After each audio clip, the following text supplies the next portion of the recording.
नमस्कार, हाय, hello, radio KGMU गूंज 89.6 megahertz पर मैं हूं आपके साथ सुरभि। आप सुन रहे हैं स्वास्थ्यवान स्मार्ट और KGMU की ये पहल, जिसका एक ही लक्ष्य है कि हम सब स्वस्थ रहें, सुरक्षित रहें, निरोग रहें, हमारे आसपास वातावरण जो है वो भी स्वस्थ रहे। और इसीलिए हर बुधवार हमारे साथ होते हैं कोई हेल्थ एक्सपर्ट जो आपको बताते हैं, जागरूक करते हैं कोविड और उसके उपयुक्त व्यवहार और टीकाकरण के बारे में, टीबी और उसके उपचार के बारे में, और जच्चा बच्चा के स्वास्थ्य और पोषण को लेकर। और आज स्वास्थ्य बान में हम बात करेंगे कोविड और उसके उपयुक्त व्यवहार और टीकाकरण को लेकर। और आज हमारे साथ एक नहीं दो हेल्थ एक्सपर्ट रहने वाले हैं। सबसे पहले हम बात करेंगे किंग जॉर्ज मेडिकल यूनिवर्सिटी के डिपार्टमेंट ऑफ माइक्रोबायोलॉजी से एसोसिएट प्रोफेसर डॉक्टर शीतल वर्मा से। मैम, कोविड एक ऐसी बीमारी है जो ऐसा लगता है कि अब आजीवन हम सबके साथ ही रहने वाली है। ये एक संक्रामक बीमारी बन गई है जो खांसने और चीखने से सबसे ज्यादा मेरे ख्याल से फैलती है। और वो टाइम तो कोई भी नहीं याद करना चाहेगा जब इसकी फर्स्ट वेव आई थी, बट फिर भी अभी भी कभी कभी हम कुछ सिम्टम्स के बारे में सुनते हैं, या कभी कभी हम सुनते हैं कि किसी जगह पर कोविड के केसेस आए हैं, और अब हमें इन सारी चीजों के साथ ही रहना है। तो अगर हम लक्षणों की बात करें तो कोविड के लक्षण क्या होते हैं? देखिए, कोरोना जो इन्फेक्शन है, कई लोग एसिम्टोमेटिक होते हैं, उन्हें कोई भी सिम्टम्स नहीं होते। कुछ लोगों में माइल्ड सिम्टम्स होते हैं, हल्के सिम्टम्स होते हैं, और कुछ लोगों में गंभीर होते हैं।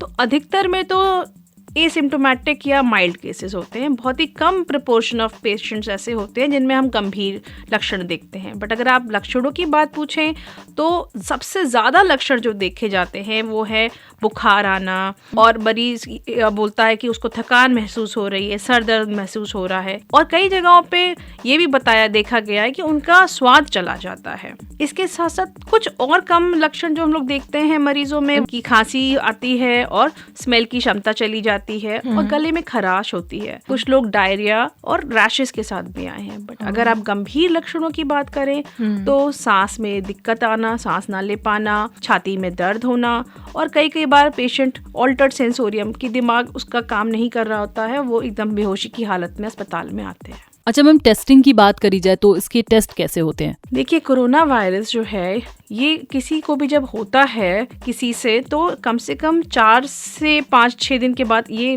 सिम्टम्स आने शुरू हो जाते हैं। तो सिम्टम जब आने शुरू हो जाते हैं तो जब कोविड की जब हम लोग जांचें करते हैं तो जांचें कई तरह से करी जा सकती हैं। जो सरकार ने पूरे भारत में ही ये जांचें होती हैं। तो इसके लिए आप शायद सभी लोग कुछ शब्दों से तो जान गए होंगे कि एक होता है PCR टेस्टिंग, एक था रैपिड टेस्टिंग में एंटीजन डिटेक्ट होता है, और एक होता है ट्रूनेट टेस्टिंग।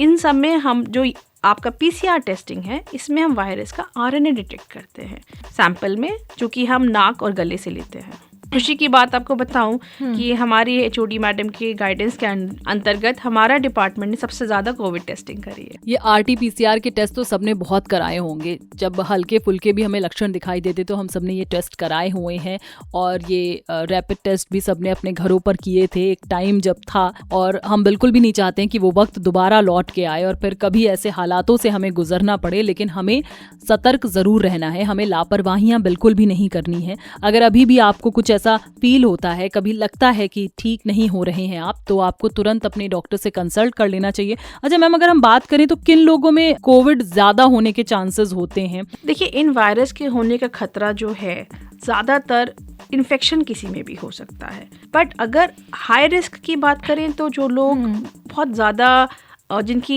एज ज़्यादा है, 60 से अधिक है, एक तो हो गया एज रिलेटेड। अब अगर आप बात करें इम्यूनिटी, तो हाँ, कुछ लोग ऐसे हैं जिनको बहुत क्रॉनिक इन्फेक्शंस हो रहे होते हैं, जैसे जिनको इन्फेक्शन हो रहे हैं, जिनको कार्डियोवैस्कुलर इन्फेक्शन है, या जिनको डायबिटीज़ है, या जिनको कोई किडनी ट्रांसप्लांट हुआ हो, या कोई कैंसर हुआ हो। इस तरीके के लोगों में सीवियरिटी और आपको ज़्यादा कॉशियस रहने की ज़रूरत होती है। तो अपने इम्यून सिस्टम को हम सबको बहुत स्ट्रॉन्ग रखना है, हेल्दी चीज़ें खानी है, फास्ट फूड और बाहर का जो खुला खाना है उन सबसे बचना है। ये आपको कोविड से ही नहीं, बाकी जो अन्य बीमारियां हैं उनसे भी बचाएगा। अच्छा मैम, यहाँ पर हमारे पास एक सवाल आया है व्हाट्सएप पे कि क्या गर्भवती महिलाओं को ज़्यादा सावधान रहने की ज़रूरत है? बिल्कुल हाँ, ये बहुत ही आपने अच्छा क्वेश्चन मुझसे पूछा है। गर्भवती महिलाओं क्योंकि अपने बच्चे में इन्फेक्शन देने में काफ़ी, मतलब अगर उनको इन्फेक्शन होता है तो बच्चे को इन्फेक्शन का खतरा भी बढ़ जाता है। तो उनके लिए सबसे अच्छा ये है कि अगर आपके में पैंडेमिक फैला है तो प्लीज़ आप सोशली थोड़ा अपने आप को आइसोलेट करके अपने हेल्थ पे थोड़ा ध्यान दें और क्राउडेड प्लेसेस पे ना जाएं। अगर आपके मन में कोई सवाल है आप शो के बीच में हमें व्हाट्सएप कर सकते हैं 8887019138 पर। और गर्भवती महिलाओं को तो हर चीज में सावधानी बरतने की जरूरत है, क्योंकि उनकी जरा सी लापरवाही का जो असर है वो उनके बच्चे पर भी होगा। अच्छा मैम, अगर इम्यूनिटी स्ट्रांग रखनी हो तो किस तरह की डाइट हम सबको रखनी चाहिए? देखिए, खान पान तो मैं अभी हमेशा ही बोलती हूँ, जो लोकल आपका खान पान है, फूड जो आपका है, दाल चावल रोटी सब्जी, अधिक मात्रा में पानी सही मात्रा में लेना और पानी का सेवन सही टाइम पे करना, आपके जो मौसमी फ्रूट्स एंड वेजिटेबल्स हैं वो लेना, दूध सही से लेना। इसके लिए कोई बहुत स्पेशल डाइट नहीं रिकमेंडेड है कि आप टिन्स फूड खाइए या आप बहुत हाई प्रोटीन्स डाइट खाने लगी, जो आप दिन भर काढ़ा ही पी रहे हैं। कुछ लोग तो बहुत ज़्यादा ही ओवर उन्होंने कर लिया। पैनिक बहुत खतरनाक चीज़ होती है, उसको लोगों को कंट्रोल करना पड़ेगा, लेकिन लापरवाही बिल्कुल भी नहीं करनी। अच्छा मैम, सावधानियों की अगर हम बात करें तो इस वायरस से बचने के लिए हमें किस तरह की सावधानियां बरतनी चाहिए? देखिए, पब्लिक तो बहुत इम्पॉर्टेंट है आजकल, क्योंकि यही है हमारी सबसे बड़ी बैकबोन जो कि इस पैंडेमिक को ख़त्म कर सकती है। वो आपको हम लोग सब लोगों को शायद रट भी गया है, बस ये कि हमें फॉलो करना है। 2 गज ज़रूरी की डिस्टेंस के लिए सब लोग बोलते हैं, उसको प्लीज़ की दूरी को फॉलो करिए। मास्क का यूज़ करिए, स्पेशली अगर आप क्राउडेड प्लेसेस पर हैं।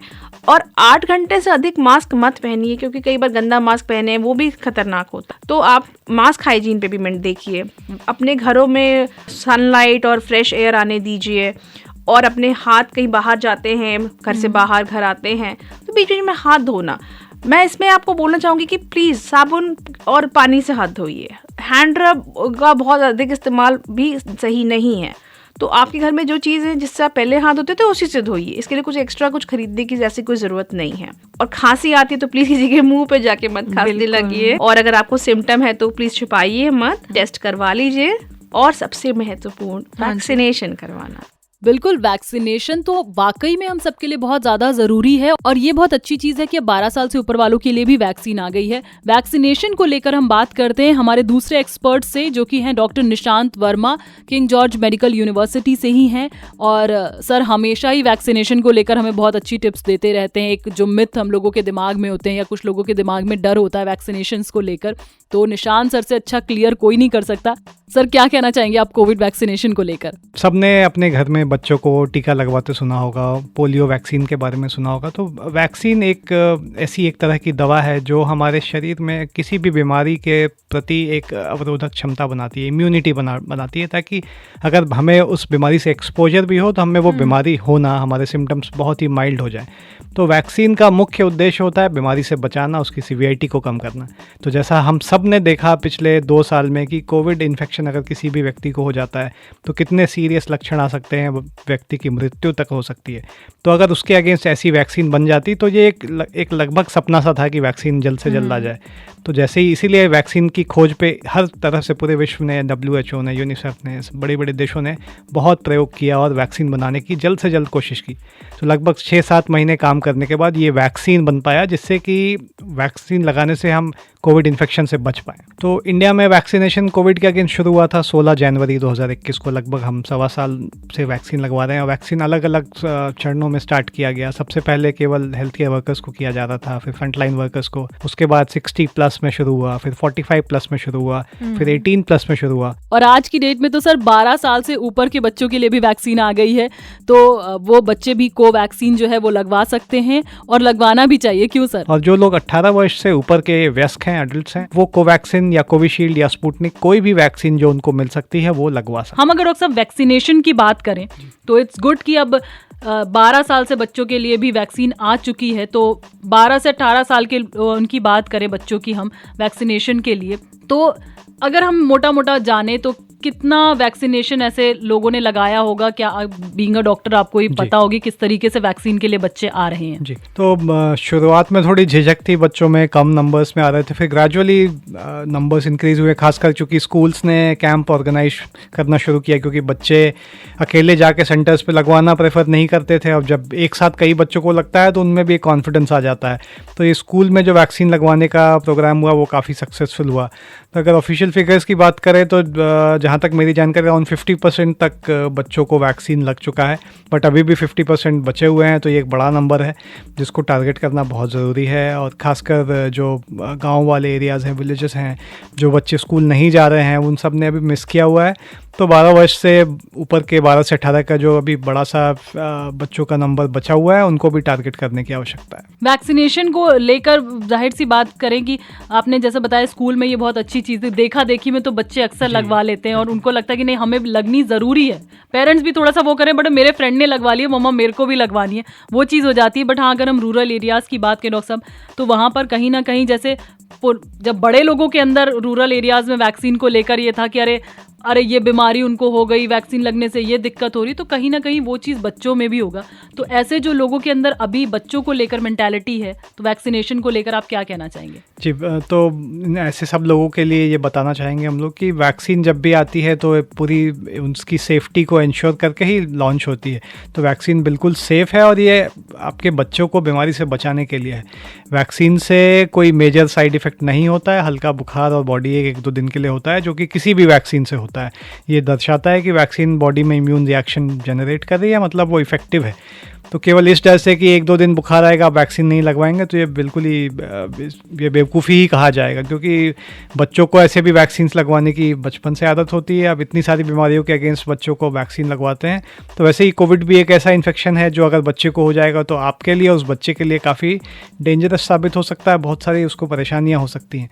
ऐसा ना हो, इसी के लिए ये वैक्सीन आपको बच्चों को लगवाई जा रही है। तो आप बेशक ये वैक्सीन को जहाँ भी आपके नियरेस्ट सेंटर में उपलब्ध है, 12 वर्ष से ऊपर बच्चा है तो उसको वैक्सीन जाके लगवाएं। अच्छा सर, बूस्टर डोज भी ना आप फ्री में लगाई जा रही है। 15 जुलाई से 75 दिनों के लिए गवर्नमेंट ने 18 साल से ऊपर के लोगों के लिए भी बूस्टर डोज जो है, या जिसको प्रिकॉशनरी डोज भी कहते हैं, वो फ्री कर दी गई है। तो इस बारे में क्या कहेंगे आप? तो जैसा कि आप सब ने सुना होगा कि भारत सरकार की ओर से, चूंकि ये वर्ष हमारे आज़ादी का 75वां वर्ष है, 75th इंडिपेंडेंस डे मना रहे हैं, उसी के उपलक्ष्य में कोविड वैक्सीन का बूस्टर डोज नेक्स्ट 75 डेज के लिए जो भी 18 वर्ष से ऊपर लोग हैं सबके लिए फ्री ऑफ कॉस्ट उपलब्ध कराया गया है। तो अभी तक ये जो 45 वर्ष या 60 वर्ष से ऊपर के लोग थे उनको ये वैक्सीन फ्री ऑफ कॉस्ट मिल रही थी, बट अब ये बूस्टर सबको, जो लोग 18+ हैं, उन सबको सारे गवर्नमेंट सेंटर्स में, जो भी सरकारी वैक्सीनेशन केंद्र हैं, वहाँ पे ये बूस्टर डोज मुफ्त लगाई जाएगी। तो ऐसे व्यक्ति जो 18 वर्ष से ऊपर हैं, उन्होंने दोनों डोज लगवा चुकी है और सेकेंड डोज को लगवाए हुए 6 महीने से ज्यादा समय बीत गया है, वो इस डोज के लिए एलिजिबल है। वो अगले 75 दिनों में अपने नियरेस्ट गवर्नमेंट वैक्सीनेशन सेंटर में जाके ये वैक्सीन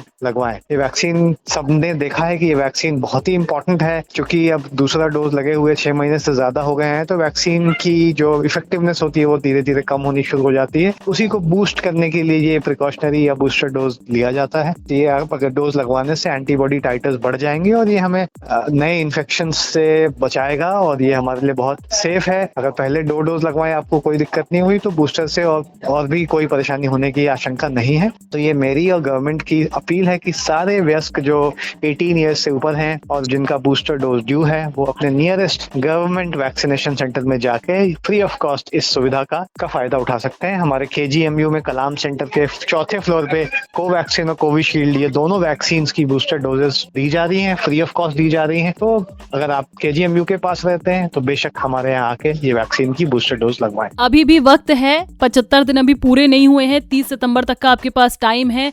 प्लीज जिन लोगों ने प्रिकॉशनरी डोज नहीं लगवाई है, बूस्टर डोज नहीं लगवाई है, तो वो सरकारी स्वास्थ्य केंद्रों में जाकर अपनी प्रिकॉशनरी डोज जरूर लगवाएं। ये पूरी तरीके से सेफ है और ये हम सबके लिए जरूरी भी है। हर एक वैक्सीनेशन का एक कोर्स होता है। जिस तरीके से हमने 2 डोज लगवाई, उसके बाद ये तीसरी डोज हम सबके लिए ज़रूरी है। ये वैक्सीनेशन डोज आप ज़रूर लगवाइए। और अगर बच्चों के भी अभी वैक्सीनेशन डोजेज रह गई हैं, जो 12 साल से ऊपर के बच्चे हैं, तो उनको भी आप वैक्सीनेशन ज़रूर लगवाइए। लोगों को जागरूक करिए, खुद भी लगाइए, अपने परिवार वालों को जागरूक करिए, मोटिवेट करिए कोविड की वैक्सीन के लिए, बूस्टर डोज के लिए। सबको मोटिवेट करिए कि वो सब लोग बूस्टर डोज ज़रूर लगवाएं जिन्होंने अभी तक नहीं लगवाई है। आपके मन में आपके स्वास्थ्य को लेकर या किसी भी चीज़ को लेकर कोई सवाल है तो आप हमें व्हाट्सएप कर सकते हैं 8887019138 पर। अभी फिलहाल हम आपसे विदा लेते हैं। अगले बुधवार फिर से स्वास्थ्य बान में किसी और हेल्थ एक्सपर्ट्स के साथ हाजिर होंगे और बात करेंगे कोविड और उसके उपयुक्त व्यवहार और टीकाकरण के बारे में, जच्चा बच्चा के स्वास्थ्य और पोषण के बारे में, या फिर टीबी और उसके उपचार के बारे में। स्मार्ट और केजीएमयू की ये पहल स्वास्थ्य बान, जिसका एक ही लक्ष्य है हर कोई स्वस्थ रहे, सुरक्षित रहे, निरोग रहे। अभी लेते हैं एक छोटा सा म्यूजिकल ब्रेक। कहीं जाइएगा मत, सुनते रहिए रेडियो केजीएमयू गूंज 89.6 मेगाहर्ट्ज। ये है लखनऊ के दिल की धड़कन।